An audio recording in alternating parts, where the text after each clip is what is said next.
ಇತ್ತೀಚಿನ ಧೋರಣದ ಸರ್ಕಾರಿ ಧೋರಣದ ನಾನು ಉಗ್ರವಾಗಿ ಖಂಡನೆ ಮಾಡ್ತೀನಿ. ನಾವು ಮನೆಗೆ ಇಟ್ಕೊಳ್ಳಲ್ಲ. ಮಳೆ ಬರ್ತಾ ಇದ್ರು ಕೂಡ 5-6 ಸಾವಿರ ಜನ ಇರ್ಬೇಕಾದ್ರೆ 108 ಬಸ್ಸಲ್ಲಿ ಬಂದರೂ ಕೂಡ ಸರ್ಕಾರ ಮನವಿ ತಗೊಂಡಂತ ಯೋಗ್ಯತೆ ಸರ್ಕಾರಕ್ಕಿಲ್ಲ. ಇದರ ವಿರುದ್ಧ ಖಂಡನೆ ಮಾಡ್ತಾ ಇದೀವಿ. ಇಲ್ಲಿಂದ ನೇರವಾಗಿ ಕೆಪಿಸಿಗೆ ಹೋಗ್ತೀವಿ.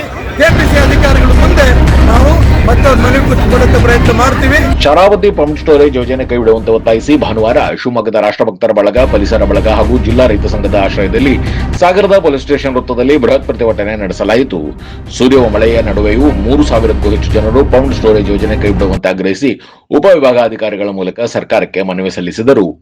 ಈ ಸಂದರ್ಭದಲ್ಲಿ ಮಾತನಾಡಿದ ಮಾಜಿ ಉಪಮುಖ್ಯಮಂತ್ರಿ ಹಾಗೂ ರಾಷ್ಟ್ರಭಕ್ತ ಬಳಗದ ಪ್ರಮುಖರಾದ ಕೆಎಸ್ ಈಶ್ವರಪ್ಪ, ಶರಾವತಿ ಪಂಪ್ ಸ್ಟೋರೇಜ್ ಯೋಜನೆ ಎಂಬ ಪರಿಸರ ಮಾರಕ ಯೋಜನೆಯನ್ನು ರಾಜ್ಯ ಸರ್ಕಾರ ಕೈಗೆತ್ತಿಕೊಳ್ಳುವುದರ ಹಿಂದೆ ಕೋಟ್ಯಂತರ ರೂಪಾಯಿ ಹಣ ಸಂಪಾದನೆ ಮಾಡುವ ಉದ್ದೇಶವಿದೆ. ಸುಮಾರು 18,000 ಮರಗಳನ್ನು ಕಡಿಯುತ್ತಿದ್ದಾರೆ ಎಂದರೆ ಸದೃಢವಾಗಿರುವ 18,000 ಮಕ್ಕಳನ್ನು ಕೊಲ್ಲುತ್ತಿದ್ದಾರೆ ಎಂದು ನಾವು ಭಾವಿಸಬೇಕು. ಗಿಡ, ಸಸಿ, ಮರಗಳನ್ನು ನಾವು ಮಕ್ಕಳು ಎಂದು ಭಾವಿಸುತ್ತಿದ್ದೇವೆ. ಯಾವುದೇ ಕಾರಣಕ್ಕೂ ಯೋಜನೆ ಜಾರಿಗೊಳ್ಳಲು ನಾವು ಬಿಡುವುದಿಲ್ಲ. ಮಾರುತಿ ಗುರೂಜಿ ಅವರು ತಮ್ಮ ಹೆಣದ ಮೇಲೆ ಯೋಜನೆ ಮಾಡಿ ಎನ್ನುತ್ತಿದ್ದಾರೆ. ಪರಿಸರ ವಿರೋಧಿ ಯೋಜನೆ ವಿರುದ್ಧ ನಿಂತಿರುವ ಮಾರುತಿ ಗುರೂಜಿ ಅವರ ಬೆಂಬಲಕ್ಕೆ ನಾವೆಲ್ಲ ನಿಂತಿದ್ದು ಯಾವುದೇ ಕಾರಣಕ್ಕೂ ಯೋಜನೆ ಅನುಷ್ಠಾನವಾಗಲು ಬಿಡುವುದಿಲ್ಲ ಎಂದಿದ್ದಾರೆ. ಇಂಧನ ಸಚಿವ ಜಾರ್ಜ್ ಅವರೇ, ನಿಮಗೆ ಹಣ ಮಾಡಲೇಬೇಕು ಎಂದಾದರೆ ಬೇರೆ ಯೋಜನೆ ನೋಡಿ. 3,500 ಕೋಟಿ ರೂಪಾಯಿ ಪ್ರಾರಂಭವಾದ ಈ ಯೋಜನೆ ಈಗ 15,000 ಕೋಟಿ ರೂಪಾಯಿ ದಾಟಿದೆ. ಮುಂದೆ ಇನ್ನೂ ಹೆಚ್ಚಾದರೂ ಅಚ್ಚರಿ ಇಲ್ಲ. ಹಣ ಲೂಟಿ ಮಾಡಿ ಮರ ಕಡಿದು ಸರ್ಕಾರದ ಹಣ ಲೂಟಿ ಮಾಡಲು ಯಾವುದೇ ಕಾರಣಕ್ಕೂ ಬಿಡುವುದಿಲ್ಲ. ಯೋಜನೆ ನಿಲ್ಲಿಸಬೇಕು ಎಂದು ಎಲ್ಲಾ ಗುರುಗಳು ನಮಗೆ ಬೆಂಬಲ ನೀಡಿದ್ದಾರೆ. ಯಾವುದೇ ಕಾರಣಕ್ಕೂ ಯೋಜನೆ ಆಗಲು ರಾಷ್ಟ್ರಭಕ್ತರ ಬಳಗ ಬಿಡುವುದಿಲ್ಲ ಎಂದು ತಿಳಿಸಿದ್ದಾರೆ. ಬಂಗಾರಮಕ್ಕಿ ಕ್ಷೇತ್ರದ ಶ್ರೀ ಮಾರುತಿ ಗುರೂಜಿ ಮಾತನಾಡಿ, ಲಿಂಗನಮಕ್ಕಿ ಜಲಾಶಯ ಬತ್ತಿ ನಿಂತಿದ್ದು ನೀರಿಲ್ಲದೆ ವಿದ್ಯುತ್ ಉತ್ಪಾದನೆ ನಿಲ್ಲಿಸುವ ಹಂತಕ್ಕೆ ತಲುಪಿದೆ. ಶರಾವತಿ ಕಣಿವೆ ಪ್ರದೇಶದಲ್ಲಿ ಸುಮಾರು 38 ಹೊಸ ಯೋಜನೆ ಅನುಷ್ಠಾನಕ್ಕೆ ಮುಂದಾಗಿರುವ ಮಾಹಿತಿ ಇದೆ. 1.5 ಲಕ್ಷ ಮರ ಕಡಿತಲೆ ಆಗುವ ಬಗ್ಗೆ ಅರಣ್ಯ ಇಲಾಖೆ ತಿಳಿಸುತ್ತಿದೆ. ಮುಂದಿನ ಪೀಳಿಗೆಗೆ ಪರಿಸರ ಉಳಿಸಬೇಕಾದ ಸರ್ಕಾರಗಳು ಇಂತಹ ಯೋಜನೆಗಳ ಮೂಲಕವೇ ಭವಿಷ್ಯವನ್ನು ನಾಶ ಮಾಡುವತ್ತ ಮುಂದಾಗಿದೆ. ಸೋಲಾರ್ ವಿದ್ಯುತ್ನಲ್ಲಿ ಭಾರತ 2ನೇ ಸ್ಥಾನದಲ್ಲಿದ್ದು ಪ್ರಯತ್ನ ಮಾಡಿದರೆ 1ನೇ ಸ್ಥಾನಕ್ಕೆ ಹೋಗುತ್ತೇವೆ.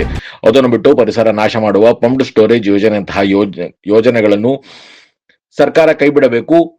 ಯೋಜನೆ ಸಂಪೂರ್ಣವಾಗಿ ನಿಲ್ಲಬೇಕು. ಇಲ್ಲವಾದರೆ ವಿಧಾನಸೌಧಕ್ಕೆ ಮುತ್ತಿಗೆ ಹಾಕುವವರೆಗೂ ನಮ್ಮ ಹೋರಾಟ ಮುಂದುವರಿಯುತ್ತದೆ ಎಂದಿದ್ದಾರೆ.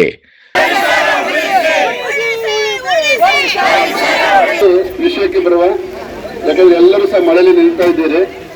ಆದ್ರೆ ಈ ಮಳೆ ನಿಲ್ಲುವುದು ನಿಜವಾಗಿ ಇವತ್ತು ಸಂತೋಷವೇ. ಯಾರಿಗೂ ಸಹ ಆತಂಕ ಪಡಬೇಕಾದ್ದಿಲ್ಲ.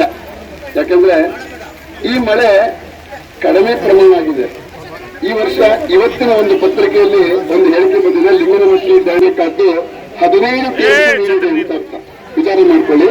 ಕೊಟ್ಟಂತ ವರದಿ 151 ಟಿಎಂಸಿಯಲ್ಲಿ 15 ಟಿಎಂಸಿಯಲ್ಲಿ ಇತ್ತೀಚಿನ ಧೋರಣದ ಸರ್ಕಾರಿ ಧೋರಣದ ನಾನು ಉಗ್ರವಾಗಿ ಖಂಡನೆ ಮಾಡ್ತೀನಿ. ನಾವು ಮನೆಗೆ ಇಟ್ಕೊಳ್ಳಲ್ಲ.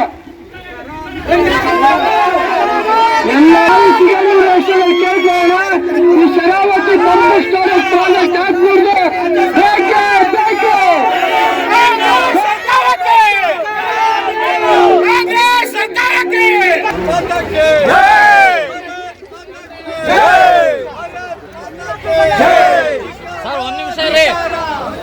ಶಿವಮೊಗ್ಗದಿಂದ ಪರಿಸರವನ್ನು ಉಳಿಸಬೇಕು ಅಂತೇಳಿ ಶರಾವತಿ ಪಂಪ್ ಪ್ರಾಜೆಕ್ಟು ನಡಿಕೊಡುದು ಅಂತೇಳಿ ಮಾರುತಿ ಗುರೂಜಿಯವರ ನೇತೃತ್ವದಲ್ಲಿ ಸಾಗರದ ಈ ಸರ್ಕಲ್ ಅಲ್ಲಿ ನಾವು ಧರಣಿ ಕೂತಂತ ಸಂದರ್ಭದಲ್ಲಿ ಮುಂಚೆನೆ ತಿಳಿಸಿದ್ವಿ ಸರ್ಕಾರಕ್ಕೆ.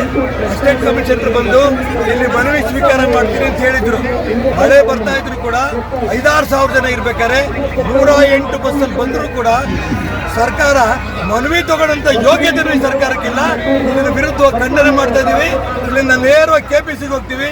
ಕೆಪಿಸಿ ಅಧಿಕಾರಿಗಳ ಮುಂದೆ ನಾವು ಮತ್ತೆ ಅವ್ರ ಮನವಿ ಕೊಡಕ್ಕೆ ಪ್ರಯತ್ನ ಮಾಡ್ತೀವಿ. ಅವ್ರು ಅಲ್ಲಿ ಏನ್ ಮಾಡ್ತಾರೆ ನೋಡ್ತೀವಿ. ಸಾಗರದಲ್ಲಿ ನಡೆದ ಪ್ರತಿಭಟನೆ ನಂತರ ಕಾರ್ಗಿಲ್ ತೆರಳಿ ಕೆಪಿಸಿ ಅಧಿಕಾರಿಗಳಿಗೆ ಶರಾವತಿ ಪಂಪ್ ಸ್ಟೋರೇಜ್ ಯೋಜನೆ ಆರಂಭ ಮಾಡಬಾರದು ಎಂದು ಕೆಎಸ್ ಈಶ್ವರಪ್ಪ ಮನವಿ ಸಲ್ಲಿಸಿದ್ದಾರೆ.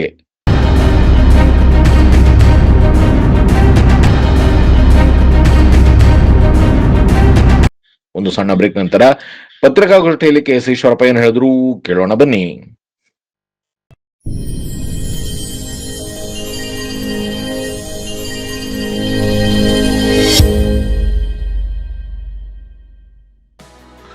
ಶಿವಮೊಗ್ಗ ನಗರದ ಸಾಗರ ರಸ್ತೆಯ ಗಾಡಿಕೊಪ್ಪದಲ್ಲಿರುವ ನಂಜಪ್ಪ ಲೈಫ್ ಕೇರ್ ನಲ್ಲಿ ಜೂನ್ 15, 2026ರಿಂದ ಜುಲೈ 18, 2026ರವರೆಗೆ ಬಿನೈನ್ ಪ್ರಾಸ್ಟಾಟಿಕ್ ಹೈಪರ್ಪ್ಲಾಸಿಯಾ ಉಚಿತ ತಪಾಸಣಾ ಶಿಬಿರವನ್ನು ಆಯೋಜಿಸಲಾಗಿದೆ.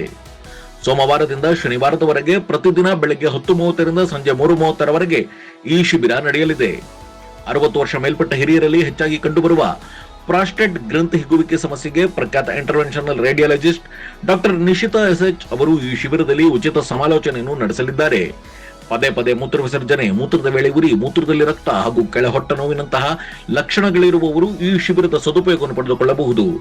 ಹೆಚ್ಚಿನ ಮಾಹಿತಿ ಹಾಗೂ ಅಪಾಯಿಂಟ್ಮೆಂಟ್ಗಾಗಿ ಸಂಪರ್ಕಿಸಿ Nanjappa life care, Gadikoppa, Shivamogga. Mobile ಸಂಖ್ಯೆ 8050616525.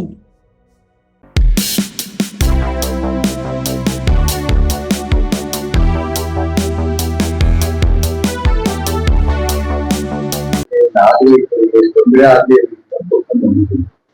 ಅದಕ್ಕೋಸ್ಕರ ಹಗುರರಾಗಲಿ ಜಿಲ್ಲೆ ಕೊಡಬೇಕು ಉದ್ದೇಶದಿಂದ ವಿಶೇಷವಾದ ಪ್ರಾಜೆಕ್ಟ್ ನಮ್ಮಲ್ಲಿ ಎಕ್ಸಸ್ ಆಫ್ ಪವರ್ ಇದೆ. ಪವರ್ ಇಲ್ಲ ಅಂದಿದ್ರೆ ಪ್ರಶ್ನೆ ಇತ್ತು.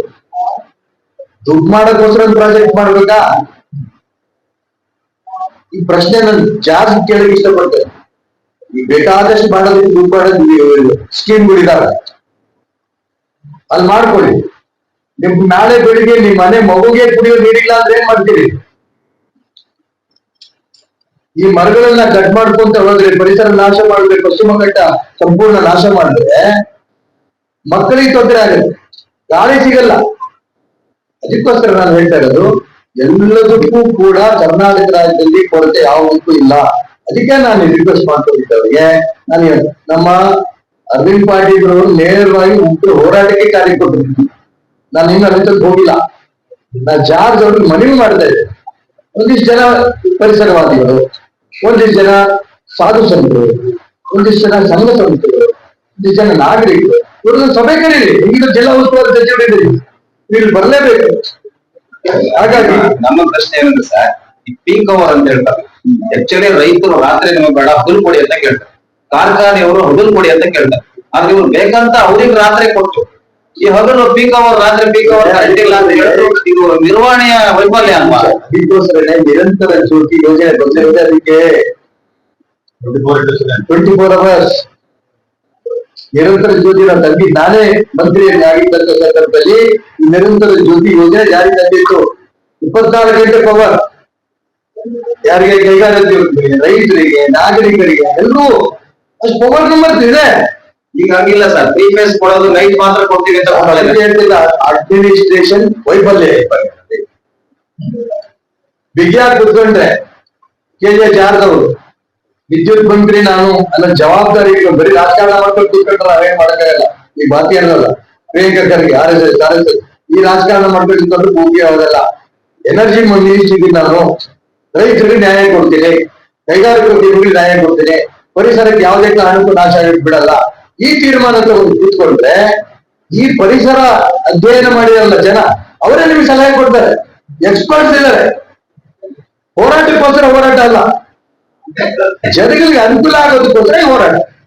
ಈ ದಿಕ್ಕಲ್ಲಿ ಎಕ್ಸ್ಪರ್ಟ್ ಜೊತೆ ಕೂತ್ಕೊಂಡು ಅವ್ರು ಸಲಹೆ ತಗೊಂಡ್ರೆ ನನಗೆ ಪೂರ್ಣ ವಿಶ್ವಾಸ ಇದೆ, 100ಕ್ಕೆ 100 ಈ ಪ್ರಾಜೆಕ್ಟ್ ಕ್ಯಾನ್ಸಲ್ ಮಾಡ್ತಾರೆ.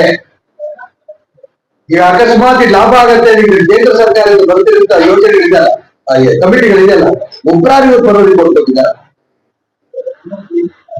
ಕೇಂದ್ರ ಸರ್ಕಾರದ ಫಾರೆಸ್ಟ್ ಡಿಪಾರ್ಟ್ಮೆಂಟ್ ಪರ್ಮಿಷನ್ ಸಿಕ್ಕಿದ್ಯಾ? ಎನ್ವಿರಾನ್ಮೆಂಟ್ ಪರ್ಮಿಷನ್ ಸಿಕ್ಕಿದ್ಯಾ? ನಾನು ಯಾಕಿದ್ರೆ ಹೇಳ್ತೀನಿ ಅಂದ್ರೆ, ಈ ರೀತಿ ಅನುಕೂಲ ಆಗತ್ತೆ ಅನ್ನಂಗಿದ್ರೆ ಕೇಂದ್ರ ಸರ್ಕಾರ ಯಾವತ್ತೂ ಕೊಡೋದು ಇವ್ರಿಗೆ ಅನುಕೂಲ. ಇವ್ರು ಮೇಲೆ ನೀವೇ ಕೇಳಿ ಸರ್, ಅವರೇ ಕೇಳಿ, ನೀವೇ ಕೇಳಿ.